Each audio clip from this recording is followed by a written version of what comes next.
ಸಮರ್ಥ ಸದ್ಗುರು ಸಿದ್ಧಾರೂಢ ಮಹಾಸ್ವಾಮಿಗಳವರ ದಿವ್ಯ ಚರಣಾರವಿಂದಗಳನ್ನು ಮಂದಿರದಲ್ಲಿ ಸ್ಮರಿಸಿಕೊಂಡು,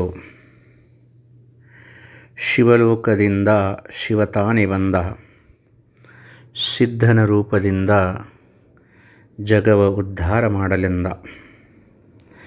ಬೇಡಿದ ಬಕುತರ ಬಯಕೆಯ ಭಾಗ್ಯವ ನಿರುತ ನೀಡುತ್ತಿದ್ದ. ಕಾಡುವ ಜನರಿಗೆ ಶಾಪವ ಕೊಡದೆ ಶಾಂತರೂಪನಾದ. ನೋಡಿ ಸ್ಥಿತಿ ಬೆರಗಾಗಿ ಜನರು ಹಿಡಿದರವನ ಪಾದ. ರೂಢಿ ಒಳಗೆ ಆತನ ಸಂಗತಿ ಅಳಿದರೆಲ್ಲ ಭೇದ ಅಂಥೇಳಿ ಸಿದ್ಧಾರೂಢಪ್ಪನವರನ್ನು ಭಕ್ತರು ಬಹಳ ಸುಂದರವಾಗಿ ಹಾಡಿ ಹೊಗಳಿದರು. ಸಿದ್ಧಾರೂಢರಂದ್ರೆ ಕೇವಲ ಶರೀರ ಧಾರಣೆ ಮಾಡಿ ಬಂದಂಥ ಮನುಷ್ಯರಲ್ಲ, ಪ್ರತ್ಯಕ್ಷ ಪರಮೇಶ್ವರ ಆ ಸುಂದರವಾದಂತಹ ಶರೀರವನ್ನು ಧರಿಸಿ ಭೂಮಿಗೆ ಇಳಿದ. ಆ ಸಿದ್ಧನ ರೂಪ ಹೆಂಗಿತ್ತಪ್ಪ ಅಂದ್ರೆ, ಯಾರು ಆ ಪವಿತ್ರವಾದಂಥ ರೂಪಕ್ಕೆ ಶರಣಾದರು ಅವರ ಏನಿಷ್ಟಾರ್ಥಗಳಿದ್ದರೂ ಸಹಿತ, ಬೇಡಿಕೆಗಳಿದ್ದರೂ ಸಹಿತ ಪೂರ್ಣವಾದವು. ಅಂತಹ ಸದ್ಗುರು ಸಿದ್ಧಾರೂಢರನ್ನು ಪಡೆದಂಥವರು ನಾವೆಷ್ಟು ಪುಣ್ಯಾತ್ಮರಂತ. ಸಿದ್ಧಾರೂಢರು ಉಜ್ಜನ್ನವರ ಲಕ್ಷ್ಮ ಒಳಗೆ ಮಗನಾದರು.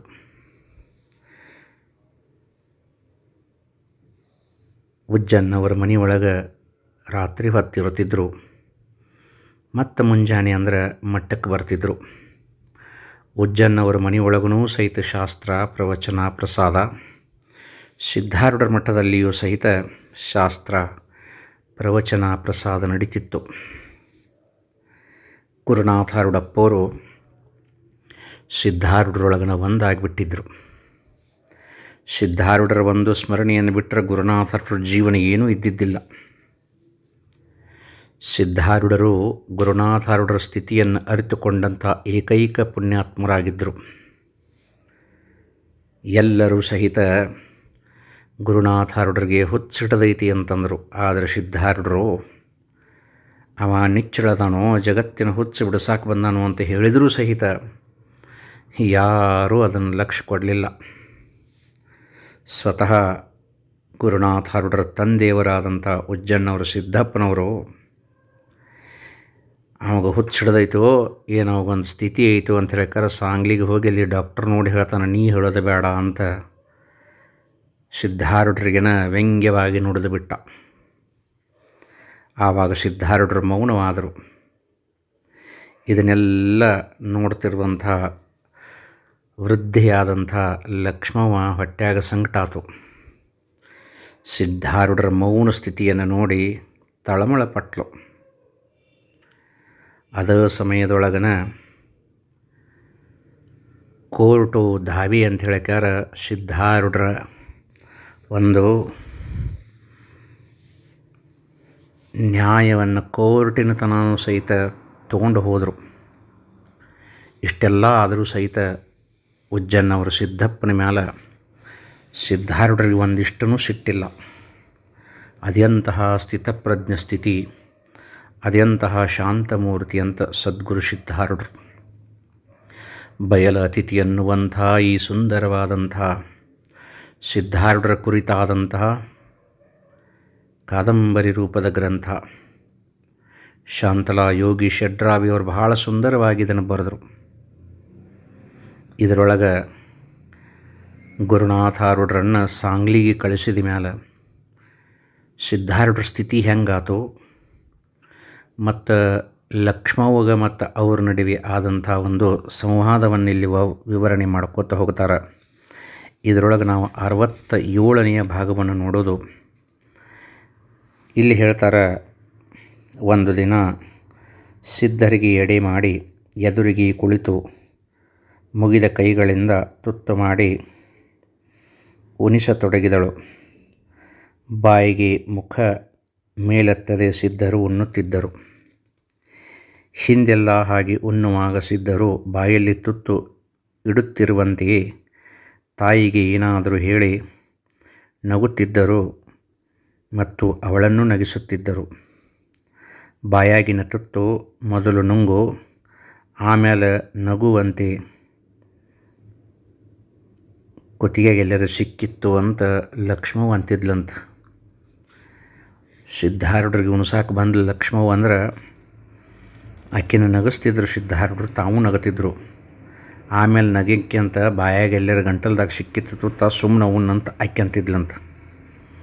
ಆವಾಗ ಸಿದ್ಧಾರೂಢರ ನಕ್ಕ, ಈ ಸಂಸಾರದ ವ್ಯಾಮೋಹದಾಗ ನಿನ್ನ ಕುತ್ತಿಗೆ ಸಿಕ್ಕತ್ವಾ ನಂದಲ್ಲ ಅಂತ ಹೇಳ್ಕಾರ ಅವ್ರು ಅಂತಿದ್ರಂತ. ಇಲ್ಲಪ್ಪ, ನಾ ಯಾವ ವ್ಯಾಮೋಹದಾಗೂ ಸಿಕ್ಕಿಲ್ಲ ನೋಡ ಅಂತ ಲಕ್ಷ್ಮವ್ವ ಅಂತಿದ್ಲು. ನೋಡ, ಸುಳ್ಳು ಹೇಳಬೇಡ ಅಂದ್ರೆ ಸಿದ್ಧಾರೂಢರು. ಎಲ್ಲೋ ನಾಯಕ ಸುಳ್ಳು ಹೇಳಿ ಅಂತಂದ್ಲು ಲಕ್ಷ್ಮವ್ವ. ನೋಡು, ಹಂಗಾರ ನಾಳಿಂದ ನಾ ಮಠದಾಗ ಇರಲಿನ ಅಂತಂದ್ರೆ ನೋಡ್ರಿ ಸಿದ್ಧಾರೂಢರು. ದಿನ ಉಜ್ಜನ್ನವ್ರ ಮನೆಗೆ ಬರ್ತಿದ್ರು. ಅವತ್ತು ಸಿದ್ಧಾರೂಢರು ಹೇಳಕತ್ತಾರ, ಯವ್ವ ನಾಳಿಂದ ನಾ ಮಠದಾಗನೇ ಇರಲಿ ಅಂತಂದರು. ಬೇಡ, ನಾ ಇರೋ ಮಠ ಬಾ ಅನ್ಲಕ್ಕಿ. ಲಕ್ಷ್ಮವ್ವ ಅಂದ್ಲು ನೋಡ್ರಿ, ನಾ ಇರೋ ಮಠನೂ ಸಹಿತ ನೀ ನಮ್ಮ ಮನೆಗೆ ಬರ್ಬೇಕಂದ್ಲು. ಮತ್ತು ಮೋಹದಾಗ ಸಿಕ್ಕೊಂಡೇ ಇಲ್ಲೋ ಅಂತ ಕೇಳಿದ್ರೆ ಸಿದ್ಧಾರೂಢರು, ಯಾವ ಮೋಹದಾಗ ಸಿಕ್ಕೊಂಡಿಲ್ಲ ಅಂತೀ ನೀನು? ನಾಳಿಂದ ಮಠದಾಗ ಇರ್ತೇನಂದ್ರೆ ನಾ ಇರೋ ತನಕ ಬಾ ಅಂತಿದ್ದೀವ, ಮತ್ತು ಇದು ಮೋಹ ಅಲ್ದ ಮತ್ತೇನಂದ್ರೆ ಸಿದ್ಧಾರೂಢರು. ಆವಾಗ ಲಕ್ಷ್ಮವ್ವ ಅಂದರು, ಸಿಗಲಿ ಬಿಡು, ನಾ ಇರೋ ಮಠ ಮಾತ್ರ ನೀ ಬರಬೇಕ ಅಂದ್ಲಕ್ಕೆ. ಅಲ್ವಾ, ನೀ ಇರೋ ಮಠ ಅಲ್ಲ, ನಾ ಇರೋ ಮಠ ಬರ್ತೇನೆ ಅಂದ್ರೆ ನೋಡ್ರಿ ಸಿದ್ಧಾರೂಢರು. ನಾ ಇರೋ ಮಠ ಬರ್ತೇನೆ ಅಂದರು. ಬಿಡ್ತಾನಪ್ಪ, ಹಂಗಂದು ನನ್ನ ಹೊಟ್ಟೆಗೆ ಉರಿಸ್ಬೇಡ ಅಂಥೇಳಿ ಸಿಟ್ಟಿಗೆದ್ಲು. ನಾ ಬಿಡ್ತು ಅಂದರೂ ಅದು ಬಿಡಬೇಕಲ್ವಾ ಅಂತಂದ್ರೆ ನೋಡ್ರಿ ಸಿದ್ಧಾರೂಢರು. ಅಹಂಕಾರ ಅಂದ್ರೆ ಜನ್ಮ ಜನ್ಮಾಂತರದಿಂದ ಬೆನ್ನು ಹತ್ತಿದಂತಹ ಶನಿ. ತನ್ನ ಲೆಕ್ಕ ಚುಕ್ತ ಆಗೋ ತನಕ ಅದು ಬಿಟ್ಟು ತೊಲಗುದಿಲ್ವೇ. ಹಂಗಂದ್ರೆ ಏನಂದ್ಲಕ್ಕಿ, ಲೌಕಿಕದ ಎಲ್ಲ ಕಾಮನೆ ವಾಸನೆಗಳನ್ನು ಸುಟ್ಟ ಬೂದಿ ಮಾಡಿ ಬರಿಗೈಯವನಾದಾಗ ಅದರ ಲೆಕ್ಕ ಚುಕ್ತ ಆಕ್ಕತ್ವೆ. ಈಗ ಅಹಂಕಾರದ ಕಂಬಿ ಕೀಳ್ತೈತಿ ಅಂದ್ರೆ ನಾ ಅನ್ನೋದು ಸಾಯ್ತೈತಿ. ಆಗ ಮನೆ ಮಠ ಎಲ್ಲ ಒಂದೇ ಆಗ್ತಾವೆ ನೋಡವ. ನಾ ಇರೋ ತನಕ ಬರ್ತೀನಿ ಅಂತ ಅದಕ್ಕೆ ಅಂದಿ ಅಂತ ಸಿದ್ಧಾರೂಢರು ಅಂದರು. ಸಿದ್ಧಾರೂಢರ ಮಾತು ಆಕೆಗೆ ಸೂಕ್ಷ್ಮಗ್ರಾಹಿ ಇದ್ಲು. ಆಕೆಗೂ ಗೊತ್ತಾತು. ನಿಟ್ಟುಸಿರು ಬಿಟ್ಲು. ಆವಾಗ ಹಿಂದೆ ಸಿದ್ಧಾರೂಢರು ಎಷ್ಟು ನಕ್ಕೊಂತ ಇರ್ತಿದ್ರು ಅದನ್ನೆಲ್ಲ ನೆನೆಸಿ ನಿಟ್ಟುಸಿರು ಬಿಟ್ಲು. ಮಗ, ಯಾಕೋ ಒಂಥರ ಅದೆಯಲ್ಲೋ ಇವತ್ತ ಅಂತಂದ್ಲು. ಸಿದ್ಧಾರೂಢರು ಅಂದರು. ಮತ್ತೆ ಕೇಳ್ತಾಳ, ಸಿದ್ಧ ಯಾಕೋ ಭಾಳ ಮಾತಾಡುವಲ್ಲಿಲ್ಲ, ಎಷ್ಟು ಮಾತಾಡಿದ್ರು ಅಷ್ಟವ ಅಂತ ಸಿದ್ಧಾರೂಢರು ಅಂದರು ನೋಡ್ರಿ. ನಾ ಮಾತಾಡಿ ಸಾಧಿಸಿದ್ದನ್ನು ಗುರು ಮಾತಾಡ್ದ ಸಾಧಿಸಿಬಿಟ್ಟವ ನೋಡು. ಅದು ನನಗೂ, ಅದಕ್ಕೆ ಅವ ನನಗೂ ಗುರು ಆದ. ಮೌನ ವ್ಯಾಖ್ಯಾನ ಮಾಡಿ ಪಾಠ ಕಲಿಸಿಬಿಟ್ವಿ ಅಂತ ಸಿದ್ಧಾರೂಢರು ಅಂದರು. ಏನಾರೇ ಅನ್ಬೇಡೋ, ನೀ ಮಾತಾಡ್ತಾ ಇದ್ರೆ ನನಗೆ ಸಮಾಧಾನ. ಗುರು ನಂಗೆ ನೀನು ಮೌನಿ ಆಗಿಬಿಟ್ಟು ಅಂದ್ರೆ ನನಗೆ ಹುಚ್ಚ ಹಿಡಿತೈತಿ ಅಂತ ಅಂದ್ಲಕ್ಕಿ. ಆವಾಗ ಸಿದ್ಧಾರೂಢರು ಅಂದರು, ಮತ್ತು ಗುರುಗೂ ಹುಚ್ಚು ಹಿಡ್ದೈತಂತ ಲಯವ್ವ ಅಂತಂದರು. ಅವರು ಅನ್ಲಿ ಬಿಡು, ಏನಂತೀವ, ನೀ ಏನಂತಿ ಹೇಳಂತಂದ್ರು ಅವರು. ಆವಾಗ ಲಕ್ಷ್ಮವ್ವ ಸಿದ್ಧರ ಮಾತು ಮುಗಿಯೋದ್ರೊಳಗನ ಬಿಡ್ತಾನಪ್ಪ, ನಾ ಹಂಗೆ ಅನ್ನಕ್ಕೆ ಸಾಧ್ಯ ಇಲ್ಲ ಅಂದಕ್ಕೆ. ತ್ರಿಕಾಲಜ್ಞಾನಿನಿ, ನಾನು ಇಷ್ಟ ತಿಳ್ಕೊಂಡೇನೋ ಸಿದ್ಧಾರೂಢ ಅಂತ ಹೇಳಿಕಾರ ಕಣ್ಣೀರು ಸುರಿಸಾಕತ್ಲು. ಆವಾಗ ಹೋಗಲಿ ಬಿಡು, ನೀ ಏನಂತೀಯೋ ಅಂತ ಪರೀಕ್ಷೆ ಮಾಡಿದೆ ಅಂತ ಸಿದ್ಧಾರೂಢರು ಅಂದರು. ಆವಾಗ ಅಂದ್ಲು, ಇನ್ನೂ ನಾನು ಎಷ್ಟು ಪರೀಕ್ಷೆ ಮಾಡವದೀಪ, ಗೋರಿಗೆ ಹೋಗಕ್ಕೆ ಆಗೀನಿ ಅಂದ್ಲು. ಆವಾಗ ಮತ್ತು ಗೋರಿಗೆ ಹೋಗೋದಂದ್ರೆ ಹಂಗೆ ಅಂತ ತಿಳ್ಕೊಂಡು ಏನು ಬಿ ಆವಾಗೂ ಪರೀಕ್ಷೆ ಮಾಡಿ ಕೊಟ್ಟ ಹೋಗ್ಬೇಕು ಅಂದರು. ಇರಲಿ ಬಿಡಪ್ಪ, ಏನಾರೇ ಅಂದು ಮಾತು ಮರೆಸ್ಬೇಡ. ಜೀವ ಹೋಗೋ ಮುಂದೆ ಯಾರು ಪರೀಕ್ಷೆ ಮಾಡ್ತಾರೆ ಹೇಳಿ ನೀನು ಅಂದ್ಲಿಕ್ಕೆ. ಆವಾಗ ಸಿದ್ಧಾರೂಢರಂದರು, ಆವಾಗನ ದೊಡ್ಡ ಪರೀಕ್ಷೆ ಇರಬಿ. ಇವ ಜಗತ್ತಿನ ವಾಸನ ಎಷ್ಟು ಸುಟ್ಕೊಂಡು ಬಂದಾನ, ಪಾಪ ಪುಣ್ಯ ಎಷ್ಟು ಕಟ್ಕೊಂಡು ಬಂದಾನ ಅನ್ನೋದನ್ನು ಈ ಕಾಣುವ ಶರೀರ ಒಂದನ್ನಲ್ಲ, ಸ್ಥೂಲ ಸೂಕ್ಷ್ಮ ಕಾರಣ ಶರೀರಗಳನ್ನೂ ಕೂಡ ಹೋಳಿಗೆ ಜಾಡಿಸಿದಂಗೆ ಜಾಡಿಸಿ ಪರೀಕ್ಷೆ ಮಾಡಿ ಜಮಾ ಖರ್ಚು ಮಾಡ್ತಾರೆ. ಅವ್ವ, ಈ ಎಲ್ಲ ಪರೀಕ್ಷೆಗಳಲ್ಲಿ ಪಾಸ್ ಆಗೋದಕ್ಕಿಂತ ಆ ಪರೀಕ್ಷೆ ಒಳಗೆ ಪಾಸ್ ಆಗೋದೈತಲ್ಲ ಅದು ಬಹಳ ಕಠಿಣ ಐತಿ. ಯಾವಾಗಂದ್ರೆ ಸಾಯುವಾಗ ನಡೆಯುವಂಥ ಪರೀಕ್ಷೆ. ಆ ಪರೀಕ್ಷೆ ಸಲುವಾಗಿನ ಜೀವನ ತುಂಬ ಅಭ್ಯಾಸ ಮಾಡಬೇಕು, ಅನುಸಂಧಾನ ಮಾಡಬೇಕು. ಎಷ್ಟು ಮಾರ್ಮಿಕವಾದಂಥ ಮಾತುಗಳು ನಡೆದ ನೋಡ್ರಲ್ಲಿ. ತಾಯಿ ಮತ್ತು ಮಗನ ಮಧ್ಯದೊಳಗೆ ಚಿತ್ತಗೊಟ್ಟ ಲಕ್ಷ್ಮವ್ವ ಕೇಳಾಕತ್ತಿದ್ಲು. ಕೈಯಾಗಿನ ತುತ್ತು ಹಂಗೆ ಕೈಯಾಗ ಐತಿ, ಮೈ ಮರೆತು ಕೇಳಾಕತ್ತಾಳ. ಅಲ್ಪ, ಈ ಪರೀಕ್ಷೆದಾಗ ಪಾಸ್ ಆದ್ರೆ ಏನು ಸಿಗ್ತೈತಿ, ಜೀವ ಹೋದ್ಮೇಲೆ ಏನು ಸಿಕ್ಕಿ ಏನು ಪ್ರಯೋಜನ ಅಂದ್ಲು ಲಕ್ಷ್ಮವ್ವ. ಆವಾಗಲೇ ಇರೋದು ನಿಜವಾದ ಪ್ರಯೋಜನ. ಆ ಪರೀಕ್ಷೆದಾಗ ನಮ್ಮ ಹತ್ರ ಸಂಸಾರ ವಾಸನ ಪಾಪ ಪುಣ್ಯ ಏನೇನೂ ಸಿಗದಿದ್ರೆ ಇವಾಗ ಇನ್ನು ಜನ್ಮ ಬೇಡ, ಪರಿಪೂರ್ಣ ಬ್ರಹ್ಮಸ್ಥಿತಿಯಲ್ಲಿ ಕೂಡಿಸಿ ಬಿಡೋಣ ಅಂತ ಅತಿ ಮೇಲಿನ ಪದವಿ ಕೊಟ್ಟ ಮುಗಿಸ್ಬಿಡ್ತಾರ್ವಿ ಅಂತಂದ್ರೆ ಸಿದ್ಧಾರೂಢರು. ಏನು ಪದವಿನೋ ಏನು ಪದಕನೋ, ಯಾವುದನ್ನು ನಂಬಬೇಕು ಯಾವುದನ್ನು ನಂಬಾರ್ದು ನನಗೆ ತಿಳಿದಂಗೆ ಆಕೈತಿ ಅಂದ್ಲು ಲಕ್ಷ್ಮವ್ವ. ಅಂಥದ್ದು ಏನಾತವ ಈಗ ಅಂದರು. ಆವಾಗ ಹೇಳ್ತಾಳ ಲಕ್ಷ್ಮವ್ವ, ನಮ್ಮ ಸಿದ್ದಪ್ಪನ ರೀತಿ ನೀತಿ ಒಂಥರ ವಿಚಿತ್ರ ಆಗೈತಿ. ಲೋಕನ ನಿನ್ನ ಪೂಜಾ ಮಾಡ್ತೈತಿ. ನೀ ಒಂಚೂರು ಕಣ್ಣಿಗೆ ಬೀಳದಿದ್ರೆ ಜನಸಾಗರ ಮುಗುಚಿ ಮುಗಿಸಿ ಬೀಳ್ತೈತಿ. ನೀ ಶೌಚಕ್ಕೆ ಹೋದ್ರೂ ಸಹಿತ ಬರೋ ಮಠ ಅಂದ್ರೆ ಸಾವಿರಾರು ಮಂದಿ ಕೈ ಮುಕ್ಕೊಂಡು ಹಣ್ಣು ಕಾಯಿ ಹಿಡಿದು ನಿಂತಿರ್ತಾರಪ್ಪ. ನೀ ಕೈಲಾಸ ಮಂಟಪದಾಗ ಕುಂತ್ರೆ ಮಂದಿ ಮೈಲು ಗಂಟ್ಲಿ ನೋಡಕ್ಕೆ ನಿಂತಿರ್ತಾರೋ. ಎಮ್ಮೆ ಹಿಂಡವಾಲ್ತು ಏನು ಮಾಡಬೇಕಪ್ಪ ಅಂತ ಕೇಳೋ ರೈತನಿಂದ ಹಿಡ್ಕೊಂಡು ನಾ ಅನ್ನೋ ಅಹಂಕಾರ ಇನ್ನೂ ಹೋಗುವಲ್ತು. ಏನು ಮಾಡಬೇಕು ಅಂತ ಕೇಳೋ ಸ್ವಾಮಿ ತನಕ ಜನ ಬಂದು ಕೇಳ್ಕೊಂಡು ಹೋಗ್ತಾರಪ್ಪ. ನೀ ಅಂಗಳದಾಗ ನೆಲದ ಮಣ್ಣು, ನಿನ್ನ ಅಂಗಳದೊಳಗಿದ್ದಂಥ ನೆಲದ ಮಣ್ಣನ್ನು ಬಳದು ಉಡ್ಯಾಗ ತುಂಬಿಕೊಂಡು ಹೊಕ್ಕಾರಪ್ಪ.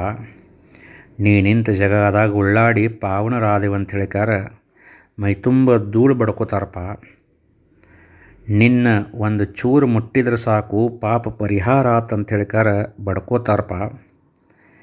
ನೀ ಪ್ರಸಾದಕ್ಕೆ ಕುಂತ್ರೆ ನೀನ ಉಣ್ಣದಂಗೆ ಜನ ಪ್ರಸಾದ ಅಂತ ನಿನ್ನ ನಿನ್ನ ಮುಂದೆ ಕೈ ಚಾಚಿ ಪ್ರಸಾದ ಸ್ವೀಕಾರ ಮಾಡ್ತಾರಪ್ಪ.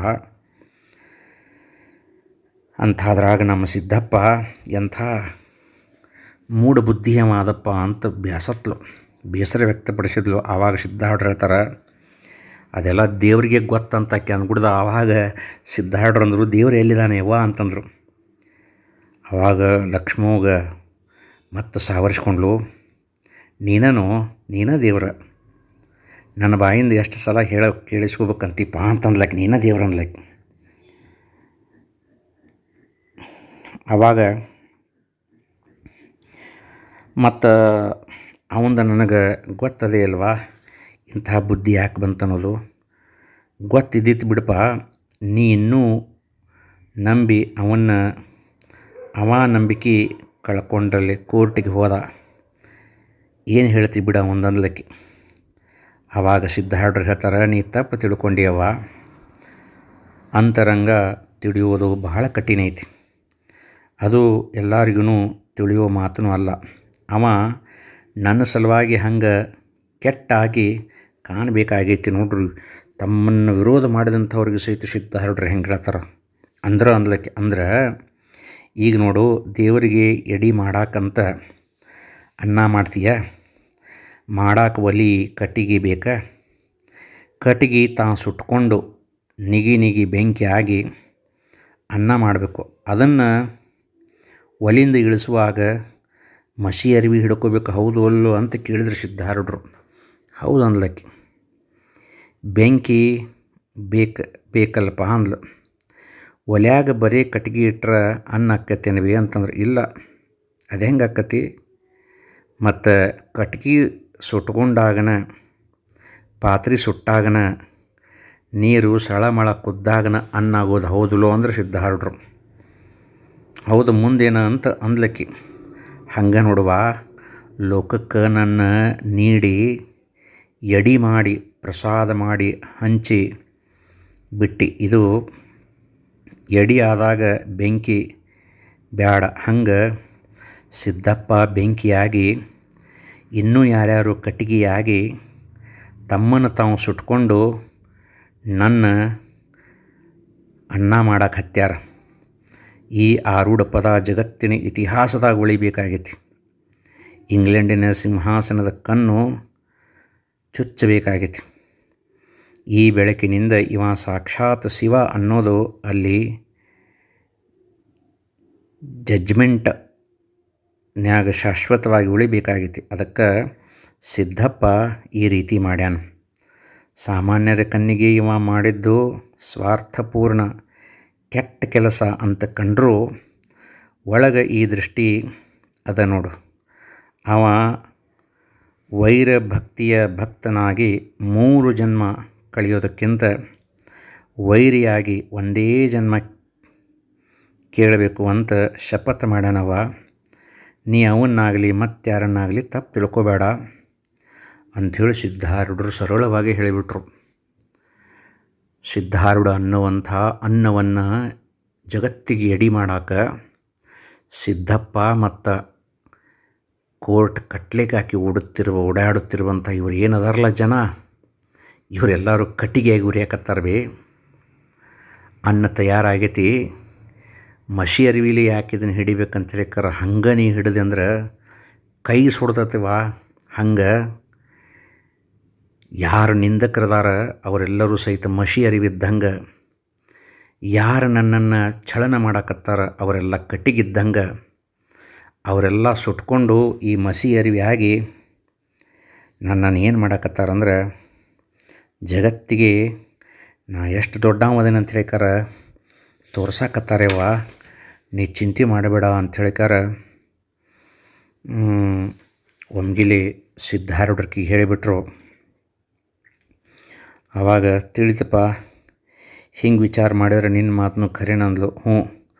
ಸಾಕು ಬಿಡುವ, ಹೊಟ್ಟೆ ತುಂಬ ತಿನ್ನೇನು ಊಟ ಮಾಡಿಸ್ಬೇಡ ಅಂದರು. ಆವಾಗ ನನ್ನ ಶಿವನ, ಇಲ್ಲಿ ನೋಡು ನೀಡಿದ್ದೆಲ್ಲ ಹಂಗೆ ಐತಿ, ಸಾಕು ಬಿಡುವ ಸಾಕಂದ್ರೆ ಸಿದ್ಧಾರೂಢರು. ಯಾಕೆ ಭಾಳ ಮೈಯಾಗ ಆರಾಮಿಲ್ಲೇನೋ ಅಂದ್ಲು. ಸಿದ್ಧಾರೂಢರು ಹನಿ ಮುಟ್ಟಿದ್ಲು. ಮೈ ಸುಡ್ತೈತಲ್ಲೋ, ಯಾವ ಚಂಡಾಳಿ ಕಣ್ಣಾಗ ಹಾಕಿ ಹೀರ್ಕೊಂಡಿತ್ತೋ ಏನೋ, ಯಾವ ಪಾಪಿ ಪರದೇಶಿ ದೃಷ್ಟಿ ಬಿತ್ತೋ ಏನೋ, ಅದಕ್ಕೆ ನಿನಗೆ ಉಣ್ಣೋಂಗೆ ಆಗವಲ್ತು. ಆವಾಗ ಸಿದ್ಧಾರೂಢರು ಒಂದು ಮಾತಂದ್ರೆ ನೋಡ್ರಿ, ತನ್ನಗಾಗೋ ಮುಂದೆ ಸುಡ್ತೈತಿವ ಅಂತಂದರು. ನೆಲಕ್ಕೆ ಕೈ ಊರಿ ಹೇಳೋಕ್ಕಾಗ್ಲಾರ್ದಂಥ ಉಜ್ಜಣ್ಣವ್ರ ಲಕ್ಷ್ಮವ್ವ, ಏನು ಹೇಳಕತ್ತೀಯೋ ಅಂತ ಗಲಿಬಿಲಿ ಅಲ್ವಾ. ಒಲಿ ಮ್ಯಾಲಿನ ಗಡಿಗೆ ಸುಡ್ತೈತಿ, ಆಮೇಲೆ ತನ್ನಗಾಕತಿ, ಅದಕ್ಕೆ ತನ್ನಗಾಗೋ ಮುಂದೆ ಸುಡ್ತೈತಿ ಅಂದು ಹೇಳಂದ್ರವ್ರು. ಮಾತಾಡೋಕ್ಕೆ ಬರ್ತೈತಿ ಅಂಥೇಳಿ ಏನೇನಾರು ಮಾತಾಡ್ತೀಯಲ್ಲೋ ಯಪ್ಪ. ಆತು ತಡಿ, ಒಂದಿಷ್ಟು ದೃಷ್ಟಿ ತೆಗಿತೀನಿ. ನಿನ್ನೆ ಬಂದಿದ್ಲಲ್ಲ ಮುಂಬೈ ಪಾರ್ಸಿ ಹೆಣ್ಮಗಳು, ಆಕೆ ನಿನ್ನ ಪಿಳಿ ಕಣ್ಣು ಬಿಟ್ಟು ನೋಡಾಕತ್ತಿದ್ಲು, ಆಕೆದ ದೃಷ್ಟಿ ಹತ್ತಿರ್ಬೇಕಂದ್ಲಕ್ಕಿ. ಆವಾಗ ಮತ್ತು ಆಕೆ ನಾನು ನೋಡೋದನ್ನು ನೀ ಆಕಿನ ಪಿಳಿ ನೋಡಾಕತ್ತಿದ್ದಿ, ಆಕೆಗೆ ಎಷ್ಟು ಮೈ ಸುಡಾಕತ್ತಿತ್ತು ಯಾರಿಗೆ ಗೊತ್ತಂತ ಸಿದ್ಧಾರೂಢರು ನಕ್ರು. ಆವಾಗ ಭಾಳ ನನಗೂ ಯಾಕೋ ಬೇಸರ ಆಗೈತಿ. ಗುರು ಸಾಂಗ್ಲಿಯಿಂದ ಬಂದ ಮೇಲೆ ನಾನು ನೀನು ಗುರು ಬೂದನಗುಡ್ಡಕ್ಕೆ ಹೋಗಿ ಒಂದು ಸ್ವಲ್ಪ ದಿವಸ ಆರಾಮಿದ್ದು ಬಿಡೋಣಪ್ಪ ಅಲ್ಲಿ ಅಂತಂದ್ಲು. ಬೂದನಗುಡ್ಡ ಅಲ್ಲಿ ಏನೈತಿ ಬೇ ಅಂತ ಅಂದ್ರೆ ಸಿದ್ಧಾರೂಢರು. ಯಪ್ಪ ಅಲ್ಲಿ ಬಸವಣ್ಣ ಅದಾನ, ಈಶ್ವರ ಅಲ್ಲಪ್ಪ ಬಸವಣ್ಣ ಅದಾನ ಅಂತಂದ್ಲು. ಆವಾಗ ಸಿದ್ಧಾರೂಢರು ಒಂದು ಮಾತಂದರು, ಬಸವಣ್ಣ ಕಾಯಕ ಯೋಗಿವ ಅವ, ಸುಮ್ಮನೆ ಹೋಗಿ ಅವನ ಹತ್ರ ಆರಾಮ ಕುಂತ್ರ ಕೇಳ್ಯಾನ, ಕೆಲಸ ಮಾಡಿದ್ರೆ ಅವನು ಕಂಡ್ರೆ ಮಾಡದೇ ಇದ್ದವ್ರನ್ನ ಕಂಡ್ರೆ ಅವಾಗ ಸಿಟ್ಟು ಬರ್ತೈತಿ. ಅಂಥದ್ರಾಗ ಅಂಥವ್ರಿಗೇನೆ ಕೆಲಸ ಮಾಡೋರಿಗೇನೆ ಒಲಿತಾನೆ. ಅದಕ್ಕೆ ಹೊಲದಾಗ ಯಾರು ಮೈ ಮುರಿದು ದುಡಿತಾರಲ್ಲ ಅವ್ರಿಗೆ ಕೃಪಾ ಮಾಡಿ ಅಂದರೆ ಕಾಳು ಸಮೃದ್ಧವಾಗಿ ಕೊಡ್ತಾನೆ, ಗೊತ್ತಾತ. ಮತ್ತು ನಾವು ಸುಮ್ಮನೆ ಅವನಂತಕ್ಕೆ ಹೋಗಿ ಮುಂದೆ ಆರಾಮ ಕುಂತೀವಿ ಅಂದ್ರೆ ನಮ್ಮನ್ನು ಒದ್ದು ಉಡಿಸ್ತಾನೆ ಬಿ ಅಂತಂದರು.